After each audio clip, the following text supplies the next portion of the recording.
গভীর শুরু হয় আফ্রিকার কালাহারি মরুভূমি থেকে, যেখানে আমরা ডক্টর অ্যান্ড্রিওকে দেখি। সে তার ওয়াইফ এর সঙ্গে খ্রিস্টান মিশনারিতে থাকে।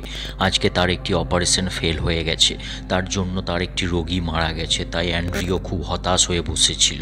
তখনই একজন লোক আসে যে তাকে বলে এই এলাকায় লোকাল মিলিটেন্ট ঢুকে গেছে এবং তারা আমেরিকানদের ধরে মারছে এবং আপনার ব্যাপারেও তারা জেনে গেছে, তাই যে কোনো সময় তারা এখানে অ্যাটাক করতে পারে। এটা শুনে অ্যান্ড্রিও তাই ওয়াইফের কাছে যায় যে এখানে লোকাল বাচ্চাদের পড়ায়। তাকে বলে আমাদের এখান থেকে বেরিয়ে যেতে হবে, এখানে আমাদের প্রাণ সুরক্ষিত নয়। কিন্তু তার ওয়াইফ এখান থেকে যেতে চায় না। সে সেখানে বাচ্চাদের পড়িয়ে শিক্ষিত করে তুলতে চায়, এখানের মানুষের জন্য কিছু করতে চায়। কিন্তু অ্যান্ড্রিও বলে এখানে মানুষদের কিছুই হবে না। এরপর সে লোকদের গুড বাই করে এখান থেকে বেরিয়ে যায় এবং তারা একটি লোকাল এয়ারপোর্টের কাছে যায়, যেটা এলাকার মাঝামাঝি জায়গায় অবস্থিত ছিল। সেখানে একটি প্রাইভেট প্লেনও ছিল। অ্যান্ড্রিও পাইলটকে গিয়ে বলে আমরা তোমার সঙ্গে যাব, কিন্তু পাইলট বলে আমি আর প্যাসেঞ্জার নিয়ে যেতে পারবো না, কারণ আমার কাছে অলরেডি অনেক প্যাসেঞ্জার হয়ে গেছে। এরপর অ্যান্ড্রিও তাকে কিছু টাকার অফার করে, তারপর সে রাজি হয়ে যায়। কিন্তু পাইলট বলে তোমরা দুজন যেতে পারবে, তোমাদের লাগেজ নিয়ে যাওয়া হবে না, সেগুলি পরে এনে দেওয়া হবে। কিন্তু এখানে পাইলট হেড অফিস থেকে অ্যাপ্রুভাল পায়নি, সেই জন্য সে অফিসে যায় এবং অফিসারকে কিছু টাকা দেয়। এরপর সে অ্যাপ্রুভাল পেয়ে যায়। এই প্লেনে টোটাল 7 জন লোক ছিল। অ্যান্ড্রিওর সঙ্গে তার একটা আফ্রিকান সঙ্গীও ছিল। সে তাকে অন্য এয়ারপোর্ট অবধি নিয়ে যেতে এসেছিল। আসলে এই প্লেনের সবাই একটি অন্য এয়ারপোর্টে যাচ্ছিল, যেখান থেকে তারা মেন ফ্লাইট ধরে নিজেদের দেশে যাবে। কিন্তু যখনই তাদের প্লেন মরুভূমির ওপর দিয়ে উপরে ওঠা শুরু করে, তখনই প্লেনটি লাফাতে থাকে। তার ফলে সব প্যাসেঞ্জার খুব ভয় পেয়ে যায়। তখন পাইলট বলে ভয় পাওয়ার কিছু নেই, এটা আমার প্রতিদিনের রুটিন। তার কিছুক্ষণের মধ্যে প্লেন ইঞ্জিনে আগুন লেগে যায় এবং জাহাজ দ্রুত গতিতে ক্র্যাশ করে মাটিতে পড়ে যায়। তার ফলে একটি মেয়ে মারা যায়, তাই তার হাজব্যান্ড খুব হতাশ হয়ে যায়। এছাড়াও অ্যান্ড্রিওর ওয়াইফের পা খুব গুরুতর আহত হয়ে গেছিল, তার পাটি প্লেনের মধ্যে ফেঁসে গেছিল। তখনই পাইলট তাদেরকে বলে এই জায়গাটি এখানকার সব থেকে খতরনাক জায়গা, এখানে অনেক হিংস্র পশু আছে। আমরা তাদেরকে দেখতে না পেলেও তারা জানে আমরা কোথায় আছি এবং যখনই অন্ধকার হবে তখনই তারা আমাদের ওপর হামলা করবে। সেই জন্য আমাদের এখান থেকে তাড়াতাড়ি বেরিয়ে যেতে হবে। এখান থেকে কিছুটা দূরে একটি গ্রাম আছে, যেখানে আমরা চলে যেতে পারলে প্রাণে বেঁচে যাব। কিন্তু অ্যান্ড্রিও এখান থেকে যেতে পারবে না, কারণ তার ওয়াইফ প্লেনের মধ্যে ফেঁসেছিল এবং সে তাকে এভাবে ছেড়ে যেতে পারবে না। কিন্তু তার বাকি সঙ্গীরা তাদেরকে এখান থেকে যেতে হবে, কারণ কিছুক্ষণ পরই রাত হবে এবং জঙ্গলি জানোয়ার হামলা করতে পারে। প্রথমে তারা মৃত মেয়েটির বডিটি এখানে কব্বর দিয়ে দেয়, যাতে জঙ্গলি জানোয়ার তাকে না খেয়ে নেয়। অ্যান্ড্রিও তাদেরকে বলে তোমরা যখনই গ্রামে পৌঁছাবে তখন সেখান থেকে সাহায্য পাঠিয়ে দিও, আমরা তোমাদের জন্য ওয়েট করব। তারপর তারা 4 জনের নিজেদের মধ্যে ডিসকাশন করতে লাগে যে এদের কোন দিকে যাওয়াটা ঠিক হবে। আসলে পাশের গ্রামটা এখান থেকে 20 কিলোমিটার দূরে। এদের মধ্যে একজন বলে আমাদের সাউথ ইস্টের দিকে যাওয়া উচিত, গ্রামটা ওই দিকে। কিন্তু পাইলট বলে ওইটা সাউথ ইস্ট না, ওইটা সাউথ ওয়েস্টের দিকে। আমার কাছে বন্দুক আছে, তাই যারা নিজেদের প্রাণ বাঁচাতে চাও আমার সঙ্গে চলে এসো। এরপর সবাই ডিসাইড করে পাইলটের সঙ্গে যাবে, তাই তার সঙ্গে চলে যায় এবং এই গভীর মরুভূমির মধ্যে বেশ খানিকক্ষণ হাঁটার পরও দূর দূর পর্যন্ত কোনো গ্রামের চিহ্ন তারা দেখতে পায় না। অনেকক্ষণ ধরে টানা হাঁটার ফলে তারা খুব ক্লান্ত এবং তাদের খুব জল তেষ্টা পায়। পাইলটের কাছে 1 বোতল জল ছিল, সেটাই সবাই মিলে খায়। এখানে তাদের সামনে একটি বিরাট বালির পাহাড়। পাইলট বলে এই পাহাড়টা পেরোলেই আমরা গ্রাম পাবো। তারা কষ্ট করে পাহাড়ের ওপরে ওঠে, কিন্তু ওপরে উঠে গ্রামের কোনো চিহ্নই দেখতে পায় না।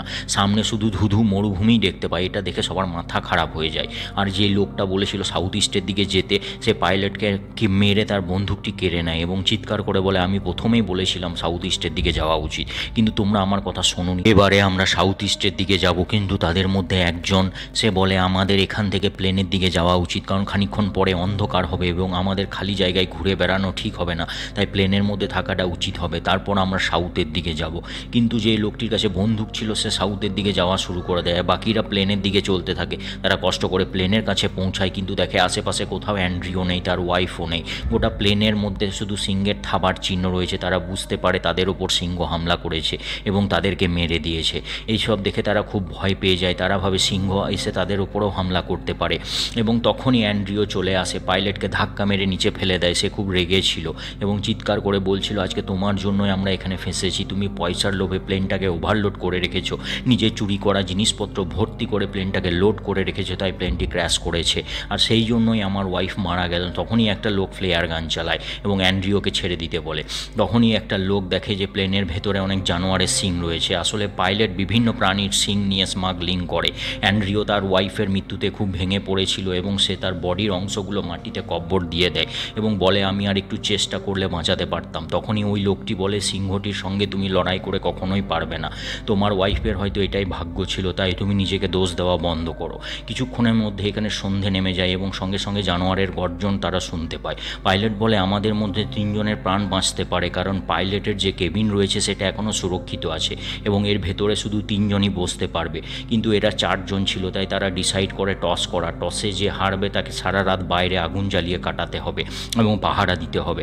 টসে একটা ছেলে হেরে এই আফ্রিকান লোকটি তাকে বোঝায় তোমাকে সারা রাত বাইরে আগুন জ্বেলে পাহারা দিতে হবে, যতক্ষণ তুমি জেগে থাকবে ততক্ষণ আগুন জ্বলবে এবং যতক্ষণ আগুন জ্বলবে ততক্ষণ তোমার উপর কোনো জানোয়ার হামলা করতে পারবে না। অন্যদিকে অ্যান্ড্রিও পাইলট ওই লোকটি কেবিনের ভেতর চলে যায়। এরপর ধীরে ধীরে রাত গভীর হয় এবং বাইরে বসে থাকা ছেলেটি ঘুমে ঢুলতে থাকে এবং আগুনটিও নিমতে থাকে। তখনই পাইলট বাইরে বেরিয়ে এসে তাকে জাগিয়ে দেয় এবং বলে তুমি ঘুমিয়ে যেও না, কারণ আগুন যদি নিভে যায় তাহলে জানোয়ার তোমার উপর হামলা করে দেবে। সিংহরা জানে আমরা এখানে আছি আর তারা লুকিয়ে আমাদেরকে ফলো করছে, আগুন নিভে গেলে তারা হামলা করবে। ছেলেটি জেগে যায়, সে আগুনটি আরও ভালো করে জ্বালিয়ে দেয়। পাইলট আবার কেবিনে চলে আসে। অন্যদিকে আমরা সেই লোকটিকে দেখি যে বন্দুক নিয়ে একাই বেরিয়ে গেছিল। সে সিংহের গর্জন শুনতে পায় এবং ভয়ে বন্দুকে 2-3 রাউন্ড ফায়ার করে দেয়, কিন্তু তাতে কোনো লাভ হয় না। গুলির আওয়াজটা অ্যান্ড্রিরাও শুনতে পায় এবং তারা বুঝতে পারে তাদের সঙ্গীকে সিংহ মেরে দিয়েছে। আর এইদিকে বাইরে শুয়ে থাকা ছেলেটি আবার ঘুমিয়ে যায় এবং আগুনটিও নিভে যায়। তার ফলে চারিদিক থেকে সিংহরা ঘিরে ফেলেছে। অ্যান্ড্রিও তাকে বাঁচাতে বাইরে বেরোতে যায় এবং প্লেনের দরজাটি খুলে দেয়। তখনই বাইরে একটি সিংহ ভেতরে ঢোকার চেষ্টা করে, কিন্তু পাইলট কোনো রকমে দরজাটি বন্ধ করে। তখনই তারা দেখে কেবিনের ভেতর একটি সাপ রয়েছে যে অ্যান্ড্রিওর সঙ্গীকে কামড়ে দেয়। সে খুব গুরুতর আহত হয়ে যায়। অ্যান্ড্রিও প্রফেশনে একজন ডক্টর ছিল, তাই ওই জায়গাটি শক্ত করে বেঁধে জায়গাটিতে সাপ কেটেছিল সেটিকে একটু কাট দিয়ে দেয় এবং সেখান থেকে বাজে রক্ত বের করে দেয়। তার ফলে বিষ শরীরে পৌঁছায় না। এভাবে তারা সারা রাত কেবিনের ভেতর কাটায়। পরের দিন অ্যান্ড্রিও বাইরে বেরিয়ে দেখে তার সঙ্গীটিকে মেরে দিয়েছে, বাঘ নিয়ে চলে গেছে। এসব দেখে অ্যান্ড্রিও ভেঙে পড়ে। সে আস্তে আস্তে সব সঙ্গীদের হারিয়েছে, তার ওয়াইফকে হারিয়েছে। পাইলট বলে আমাদের এখান থেকে বেরিয়ে যেতে হবে, কিন্তু অ্যান্ড্রিও এখান থেকে কোথাও যেতে চায় না। সে বলে তোমরা চলে যাও। তার ফলে তারা দুজন এগোতে লাগে। কিছু দূর যাওয়ার পর তারা দেখে একটি গাড়ি আসছে, সেটি দেখে তারা খুব খুশি হয়ে যায়। কিন্তু গাড়িটি থেকে যে লোকগুলি নামে তারা মিলিটেন্ট ছিল, যাদের ভরে এখান থেকে তারা পালাচ্ছিল। তারা এসে অ্যান্ড্রিওকে বন্দুক দিয়ে ঘুষি মেরে নিচে ফেলিয়ে দেয়। তখনই আফ্রিকান লোকটি বলে একে মেরো না, এ ভালো লোক, এখানে সেবা করার জন্য এসেছে। এ পেশায় একজন ডাক্তার এবং বিনা পয়সায় মানুষের চিকিৎসা করে। এই মিলিটেন্টরা প্লেনটি চেক করে দেখে প্রচুর জানোয়ারের সিং রয়েছে, যেটা দেখে তারা খুব রেগে যায় এবং অ্যান্ড্রিওর দিকে বন্দুক দেখিয়ে বলে তুমি আমাদের দেশে এসে আমাদের দেশটাকে লুট করছো এবং নিজেদের দেশে নিয়ে যাচ্ছ। কিন্তু তখনই পাইলট বলে এই সমস্ত জিনিস আমি লুট করেছি, ও করেনি। তখনই লোকটি পাইলটকে মারতে যাবে, কিন্তু আফ্রিকান লোকটি তাকে মানা করে। তার ফলে সে রেগে গিয়ে আফ্রিকান লোকটিকে গুলি করে দেয়। এখন শুধু অ্যান্ড্রিও ও পাইলট বেঁচে ছিল। মিলিটেন্টদের মধ্যে একজন বলে আমি ট্রাক নিয়ে আসি, এই মালগুলোকে লোড করে নিয়ে যাব, ততক্ষণ তোমরা এদের ওপর নজর রেখো। এরপর মিলিটেন্ট গ্রুপের 2 জন মাটিতে এদেরকে বন্দুক দিয়ে বসিয়ে পড়ে এবং তাদের সামনে বন্দুক দেখিয়ে দাঁড়িয়ে থাকে। এভাবে দুপুর পেরিয়ে বিকেল হয়ে যায়। ওই মিলিটেন্টরা ঘুমিয়ে পড়ে। তখনই পাইলট একটা লোকের ওপর হামলা করে দেয় এবং তাকে গুলি মেরে দেয় এবং মিলিটেন্টের গুলির আওয়াজে ঘুম ভেঙে যায়। সে গুলি চালাতে যাবে, তখনই অ্যান্ড্রিও তার বন্দুকটি নিয়ে পাইলটকে বাঁচিয়ে দেয়, কিন্তু চারিদিকে গুলি ছড়াতে থাকে। তার ফলে মিলিটেন্টের মুখে লেগে সে মারা যায়। অ্যান্ড্রিও তাকে বাঁচানোর চেষ্টা করে, কিন্তু সে মারা গেছে। তার ফলে অ্যান্ড্রিও আরও ভেঙে পড়ে, কারণ সে একজন ডাক্তার, কোনো মানুষের প্রাণ নেওয়া তার কাজ নয়, তাই সে খুব দুঃখী হয়ে যায়। পাইলট বলে আমাদের এখান থেকে বেরিয়ে যেতে হবে, কিন্তু অ্যান্ড্রিও যেতে চাইছিল না। কিন্তু পাইলট তাকে কিছুতেই একা রাখবে না।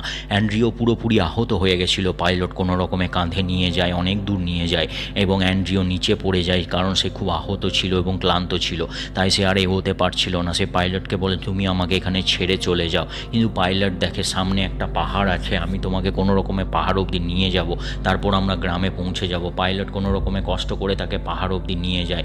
আর উপরে উঠে দেখে এই গ্রামটা কিছুটা দূরে রয়েছে। আসলে প্রথমে যদি তারা এখানে আসতো তাহলে সবাই বেঁচে যেত, কিন্তু তখনই পাইলট দেখতে পায় কিছুটা দূরে একটি সিংহ বসে রয়েছে, কারণ সে অ্যান্ড্রিওর রক্তের গন্ধ পেয়ে এখান অবধি চলে এসেছে আর সিংহ তাদেরকে না মারা অবধি এখান থেকে যাবে না। কিন্তু পাইলট ভাবে সে নিজের প্রাণ দিয়েও অ্যান্ড্রিওর প্রাণ রক্ষা করবে, কারণ সে একজন ভালো মানুষের একজন ডক্টর, সে মানুষের সেবার কাজে লাগবে।